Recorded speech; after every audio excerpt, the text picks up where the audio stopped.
라이브 이슈에서는 연일 뉴스에 보도되고 있는 흉기 난동에 대해서 이야기를 나눠보려고 합니다.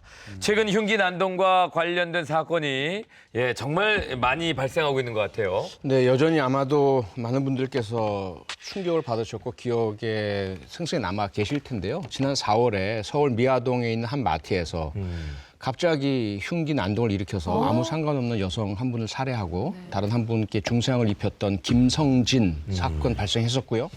김성진 사건은요. 김성진이 한 마트에 들어가서 진열된 소주를 마신 뒤에 그곳에 있던 흉기를 이용해서 60대 여성을 살해합니다. 그리고 40대 여성에게 큰 부상을 입혔는데 김성진은 이 두 여성과는 전혀 일면식도 없던 사이였죠. 또 5월에는요. 경기도 시흥에서 같은 중국 동포 2명을 살해하고 또 거리에서 다른 사람 2명에게 부상을 입혔던 차철남 사건도 발생했었죠. 네. 차철남은 같은 중국 동포로 약 13년을 알고 지낸 두 형제를 살해하고 이틀 후엔 집 근처 편의점 주인이었던 60대 여성과 자신이 살던 집의 주인인 70대 남성을 흉기로 찔러 큰 부상을 입혔습니다. 네. 오래 알고 지내던 사람을 와, 근데 진짜 오래 너무. 알고. 오늘 라이브 이슈 첫 번째로 소개해드릴 사건도 역시 오랫동안 알고 지낸 지인을 흉기로 보복 폭행한 사건입니다. 자, 어떤 사연이 있었는지 영상으로 함께 보시겠습니다. 작년 3월 지하 주차장에서 어떤 한 남자가 내립니다. 그리고 잠깐 보시면 뒤에 허리춤에 뭔가 이렇게 만지면서 확인하면서 걸어가는 모습이 보이거든요. 그리고 6층의 한 사무실로 올라갔습니다.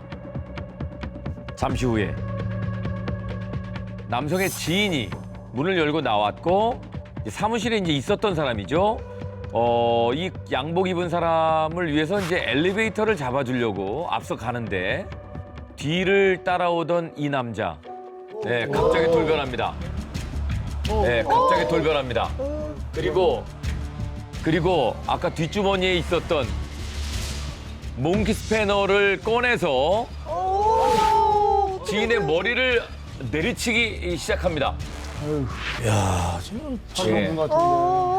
이게 저 몽키 스패너가 한 30cm가량 되기 때문에 흉기랑 다름없거든요. 흉기죠, 완전. 네, 그냥 일방적으로 상대를 공격합니다.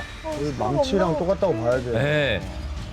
자, 끊임없이 계속 폭력을 가하고 있는데 이때 이 지인의 아들이 사무실에서 나왔습니다. 어떻게 되지? 어떻게. 지인의 아들이 이제 폭행을 말리는데 자, 이 아들도 맞습니다.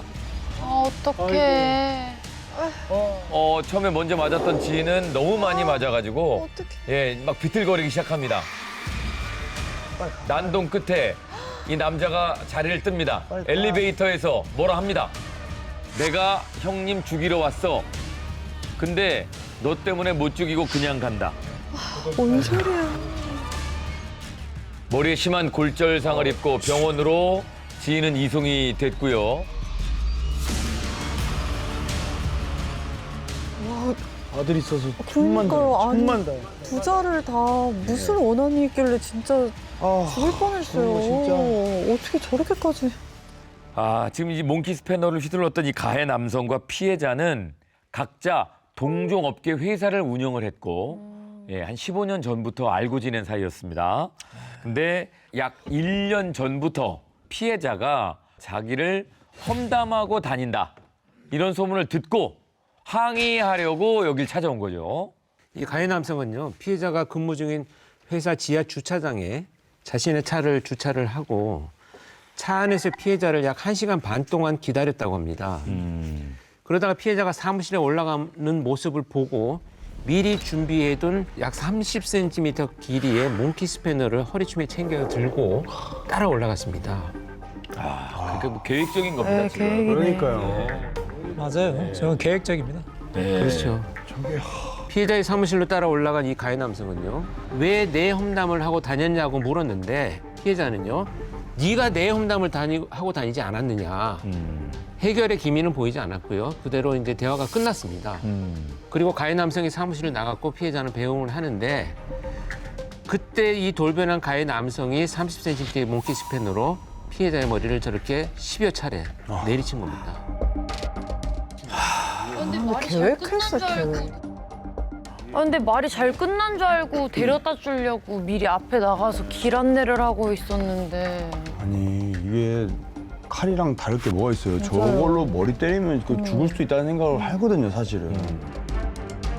아, 그래도 이 아들이 또 뛰어나와가지고 아버지 살렸습니다. 근데 아들도 죽을 뻔했어요. 네, 아들도 당연히 무서웠겠죠. 네. 무서울 수밖에 없죠. 아무리 젊다 하더라도. 그런데 아버지를 살려야 되겠다라는 일념으로 바로 달려가서 폭행을 말린 겁니다.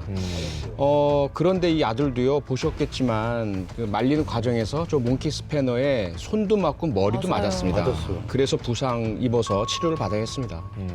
그런데 이 가해 남성은 피해자와 피해자 아들을 폭행한 뒤에 예상치 못한 행동을 보였습니다. 예?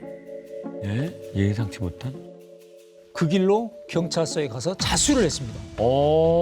자수요. 아, 자수를 했어요? 들켰으니까 아들한테 들켰고 벌은 받겠고 그래서 자수를 하러 갔겠죠. 감경 받으려고. 괜히 받으려고. 그냥 처벌 적게 받으려고 하는 게 아니에요.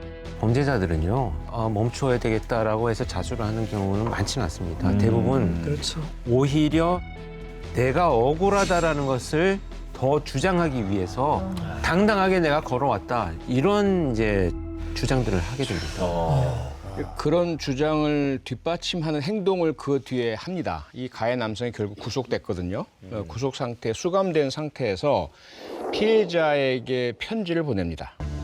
저를 용서해 주신다기보다 다 죽어가는 놈 살려준다고 생각해 주시면 안 되겠습니까? 미운 놈 떡 하나 더 준다는 마음으로 말입니다. 말이야, 뭐야. 이것도 협박이 있어요, 협박이. 그렇게 느껴지시잖아요. 네. 그러니까 이거는 표면적으로는 반성과 사죄. 그 안에 있는 심경은 도저히 자기는 반성 안 하는 거예요. 예. 용서 구할 마음도 없는 거예요.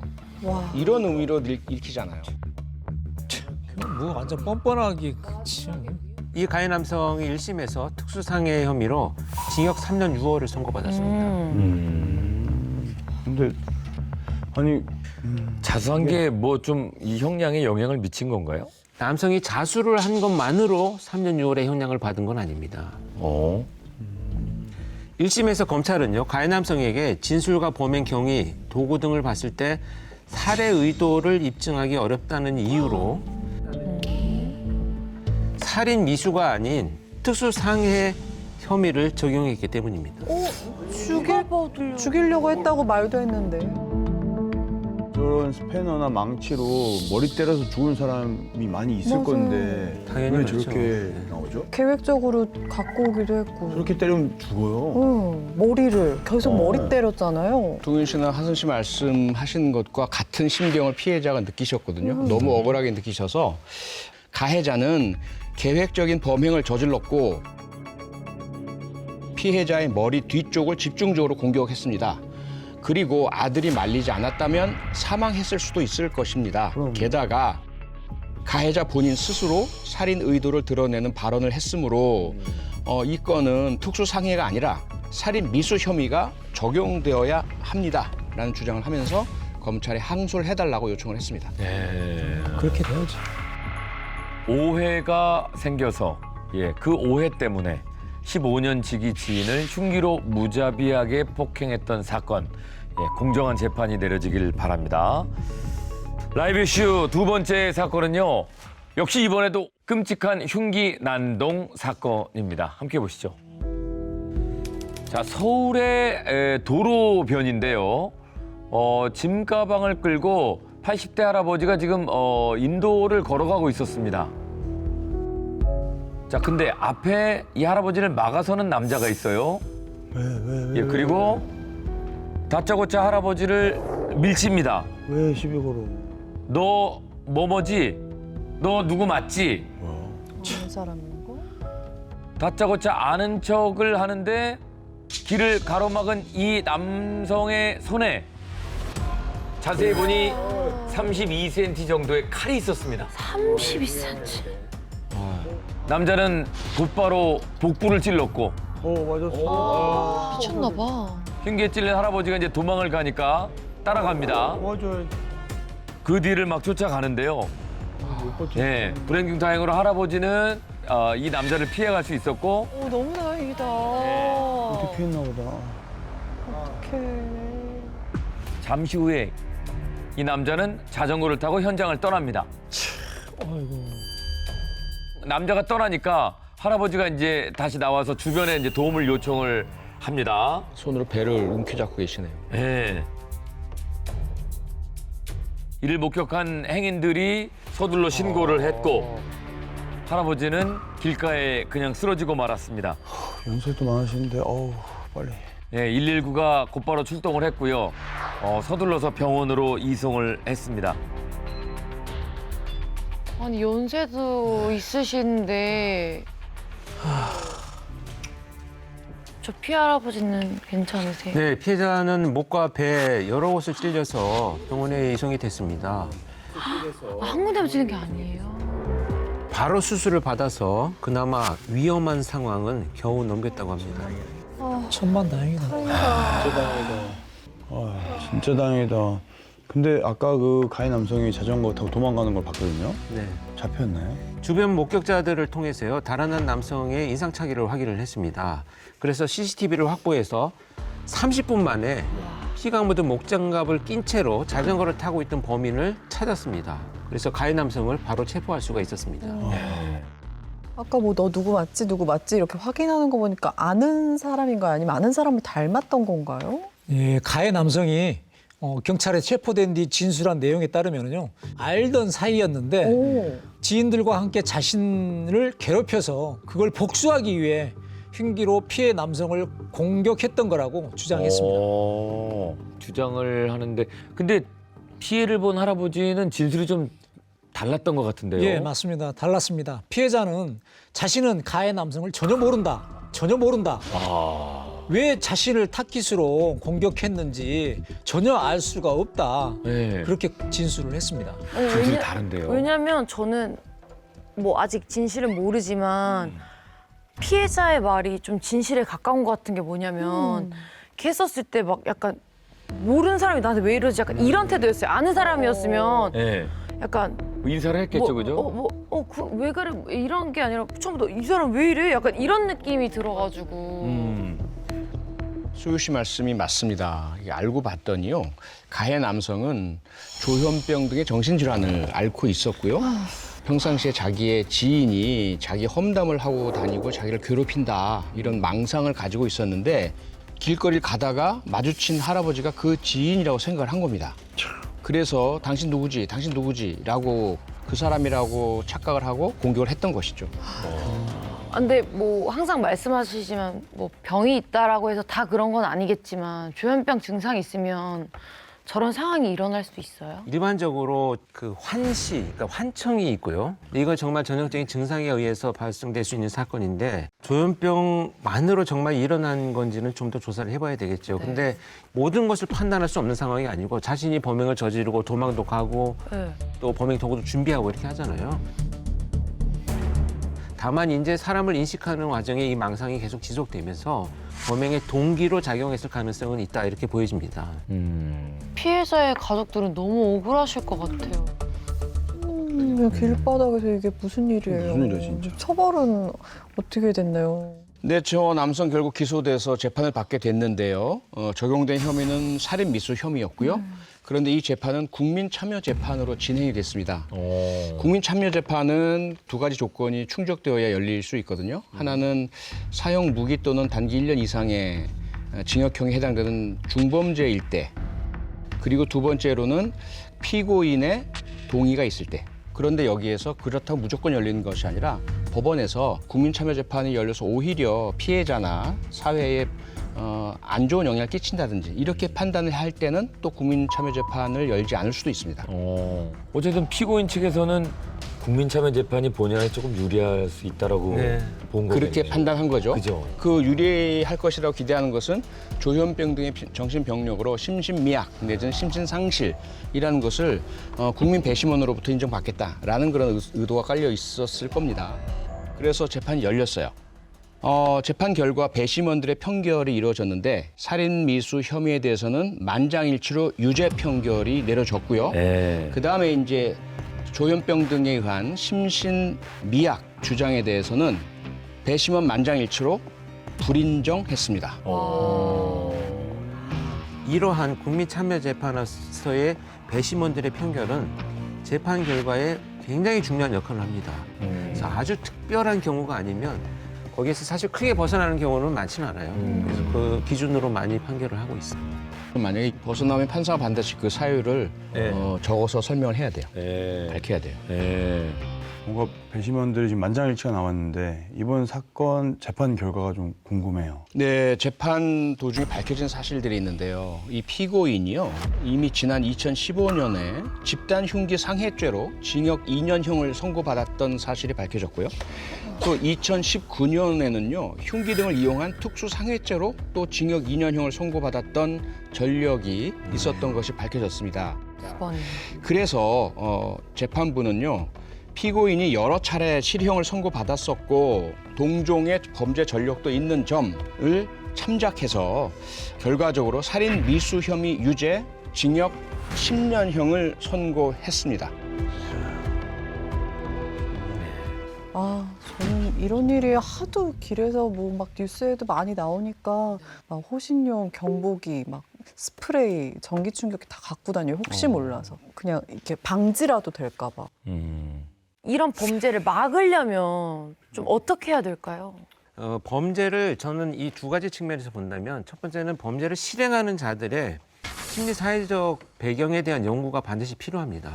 피해자들이 어떻게 하면 피해를 안 당해요도 중요하지만 그보다 본질은 가해자가 어떤 사람인지를 연구를 해서 이 가해자의 의도를 줄이는 것이 본질적인 예방이 되겠거든요. 근데 사실 이거 한 10년 전부터 경찰청 프로파일러들도 여기에 대한 연구들을 계속 집약해서 좀 하고 있거든요. 그래서 좀 더 빨리 진행이 되도록 할 필요가 있다라고 보고요. 두 번째는 뭐냐면 그래서 이제 현장의 대응 능력은 어떻게 할 것이냐. 올해 4월부터 공공장소 흉기 소지죄가 시행 중이잖아요. 네. 이 3주 만에 전국에서 무려 12명이 해당법 위반으로 검거가 됐습니다. 오. 상당히 실효성이 있다는 얘기가 되겠죠. 그만큼 실효성도 있지만 그만큼 위험한 상황이 있다는 겁니다. 상위험한 12명은 사실 적은 게 아니에요. 아니, 그러니까 맘먹고 누군가를 해치려고 이렇게 나쁜 마음을 가진 사람은 숨기고 있을 수 있잖아요. 그렇죠. 네. 그럼 그럴 때는 어떻게 되나요? 과거에 그러니까 저희들이 그 일선 경찰관 시절에는 거동 수상자에 대한 불심 검문이라는 게 상당히 일상적으로 시행이 됐었어요. 맞아요.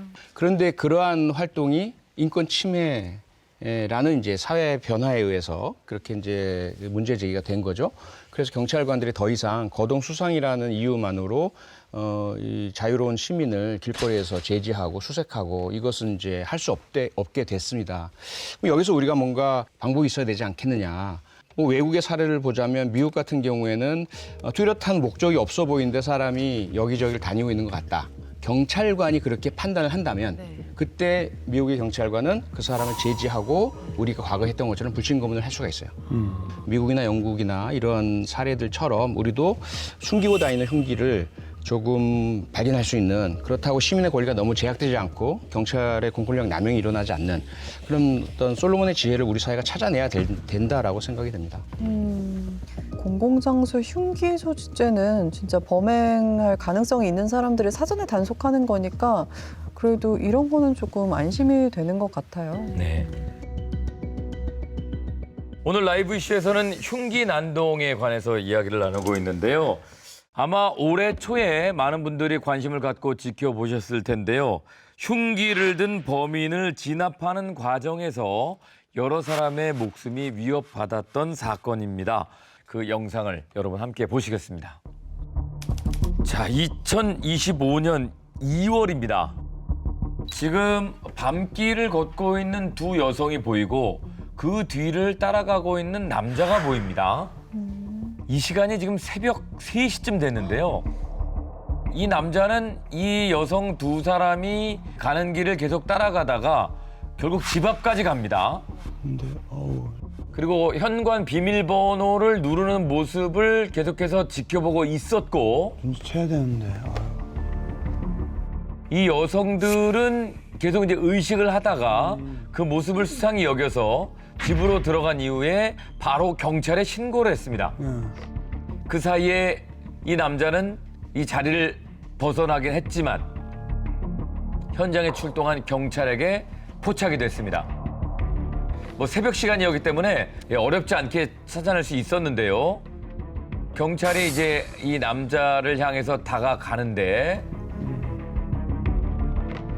검문을 하려고 하니까 이 남자가 갑자기 격분합니다. 열경. 그리고 갑자기 무언가를 꺼내는데 바로 칼이었습니다. 아유. 36cm. 자, 칼을 들고 공격을 했고 이제 테이저건을 그 여자 경찰이 꺼냈고요. 그리고 칼을 내려놓으라고 계속 얘기를 합니다. 근데 이제 이 남자는 경고를 무시하고 그리고 계속 돌진합니다. 예, 발로 걷어찼고 서로 부딪히면서 넘어졌는데 아니 등을 돌아서면 안 돼. 예, 자 이제 뒤에서 테이저건이 발사가 됐습니다. 테이저건이 발사가 됐는데 이 남자가 쓰러지지 않고 예, 그냥 버티고 일어납니다. 패딩이 이제 두꺼웠기 때문에 이 남자가 테이저건을 맞고도 일어났던 것 같은데요. 그러자 이제 경찰이 공포탄을 발사합니다. 그런데도 이 남자는 난동을 멈추지 않습니다. 계속해서 위험한 상황이 이어지는 가운데 자 여기서 보시면 남성이 휘두른 칼에 경찰이 맞았습니다. 얼굴을 다쳤습니다. 경찰이 얼굴에 상처를 입었고 결국 경찰은 실탄을 발포하게 됩니다. 정리해야죠. 네, 그리고 이 남자는 쓰러집니다. 진짜 왜 경찰하고 싸우는 거야? 칼을 왜 저렇게 들고 다니는 거예요? 저렇게 보통 사람들은 들고 다닐 수가 없잖아요. 소지를 할 수 없는데 그러면 언제든지 뭐 혹시 누가 나를 뭐 괴롭힌다고 생각이 들면 사용을 하겠다는 건가요? 그러니까 와, 오늘 쓴다고 생각하는 것 같은데요. 그러니까요. 늘. 그러니까 미국의 총이 우리의 칼이라고 보시면 되죠. 네. 일반적으로 칼을 들고 다닌다라는 것, 더군다나 그것이 뭐 요리를 위해서거나 마트에서 구입한 거거나 정당한 목적이 아닌데 칼을 들고 다닌다. 그건 혹시라도 필요해진다면 나는 사용하겠어라는 의도가 있다고 봐야 될 테고요. 그 의도 안에는 시비 걸기만 해봐, 건드리기만 해봐라는 그런 심정이 있는 거죠. 그건 자기 삶에 대한 대단한 좀 부정적 인식, 욕구 불만, 처지에 대한 비관 이런 것들을 누군가에게는 터뜨릴 거야라는 그런 잠재적인 공격 욕구라고 봐야 된다. 이번 사건에 대해서 많은 분들이 관심이 높았었는데요. 그 이유는 경찰이 남성을 제압하는 과정에서 실탄이 발사가 됐고 일각에서는 이건 과잉 대응이 아니냐라는 논란이 생겼기 때문이었습니다. 아니 더 위험할 뻔했어요. 죽을 뻔했어. 누가 논란을 일으킬까요? 이게 과잉. 그럼 실탄은 언제 쓸 수 있는 걸까요? 칼로 얼굴을 다쳤는데. 테이저건 쐈는데 안 먹혔고. 안 먹혔고. 근데 뭐 언제 쓰라는 거죠? 다 매뉴얼대로 하셨는데. 예, 현직 경찰인 제가 보기에도 매뉴얼대로 대응했다고 봅니다. 우선 칼을 내려놓으라고 했지만 불응했고 게다가 경찰을 향해 칼을 들고 돌진해서 같이 뒤엉켰잖아요. 그러고 나서 또 여경이 테이저건을 쐈지만 그게 이 두꺼운 옷을 입고 있었기 때문에 네. 제대로 맞지를 않은 겁니다. 이런 상황에서 경찰의 물리력 행사 기준 5단계 치명적 저항 단계, 공격 단계거든요. 그 단계에서는 권총을 사용할 수가 있습니다. 그래서 실제로 이제 쏘게 된 거고요. 저기에서 이제 자꾸 과잉 논란을 불러일으켰다고 자꾸들 이야기를 하는데 제가 보기에는 저 현장에서 총을 쏘아야 되는지 쏘지 않고 제압할 수 있는지는 현장에 있는 경찰관의 판단이 가장 정확하기 때문에 저 경찰관의 판단을 존중해줘야 된다고 저는 생각을 합니다. 네. 그러니까 얼굴에 칼을 맞고 이마와 이 광대뼈가 다쳤는데 실탄을 쐈다고 이제 과잉 대응이라고 얘기하는 것 같은데요. 그 내용이 어떻게 됩니까? 과잉 대응을 주장하는 쪽의 근거는 이렇습니다. 우선 이 경찰관이 범인을 제압하는 과정에서 네. 실탄을 3발을 쐈다. 그중에 한 발은 왼쪽 가슴 아래를 관통했고 또 한 발은 옆구리를 관통했고 나머지 한 발은 이제 빗나갔는데요.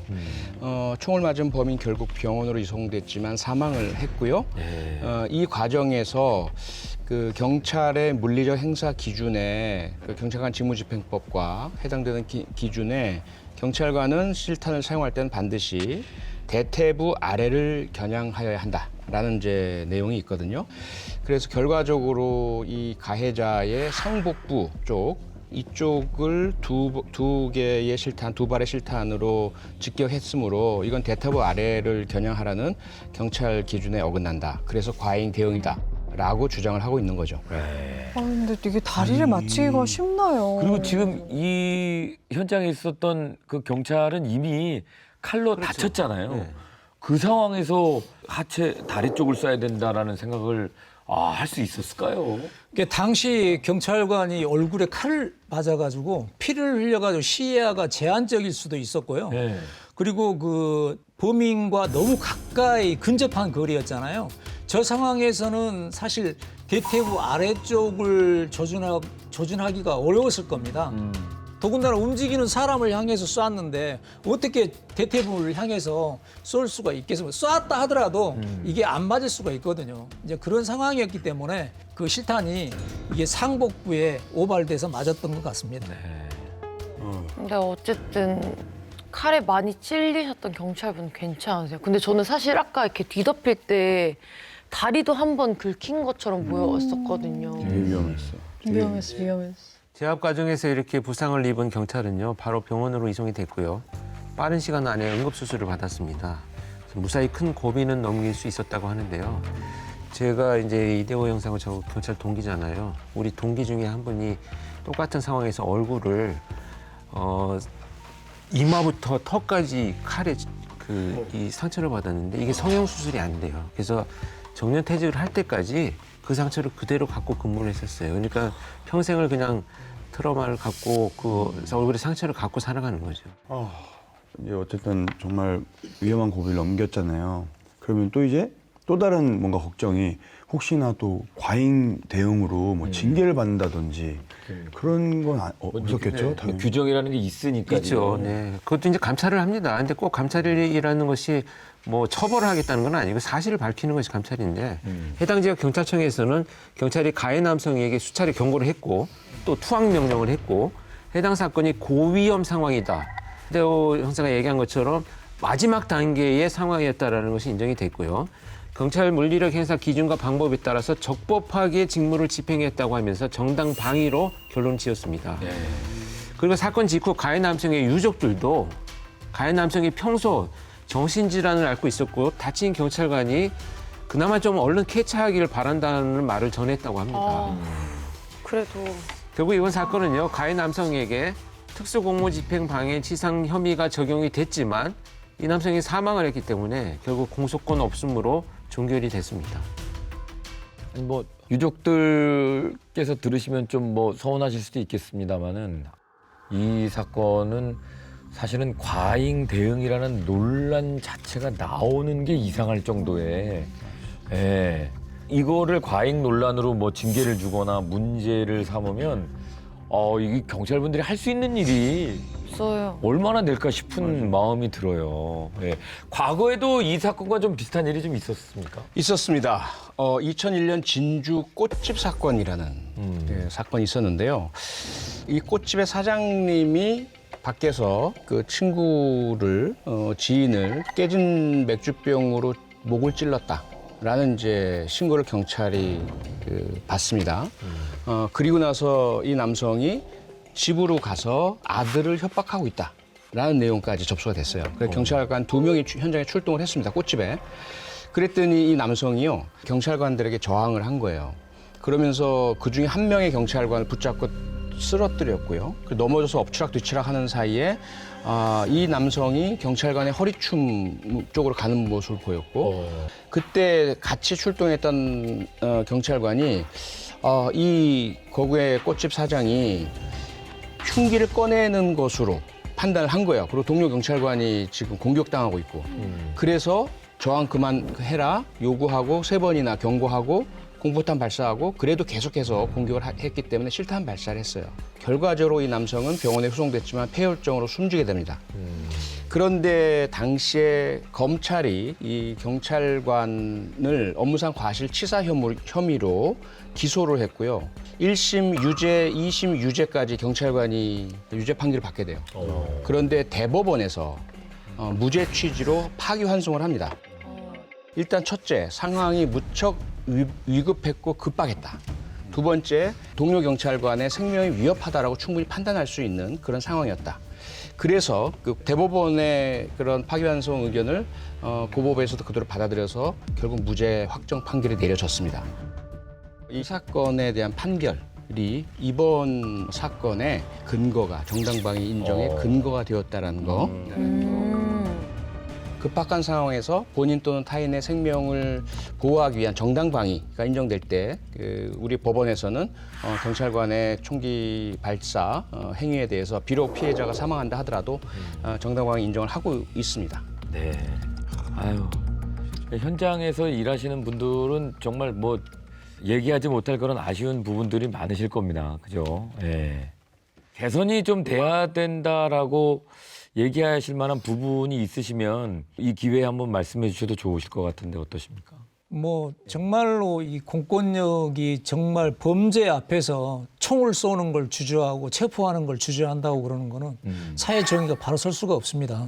그래서 거기에 정말 정당한 공권력이 제대로 사용될 수 있도록 국가가 많은 힘을 좀 보태줬으면 하고요. 시민들도 마찬가지로 경찰에게 많은 응원을 해줬으면 합니다. 네.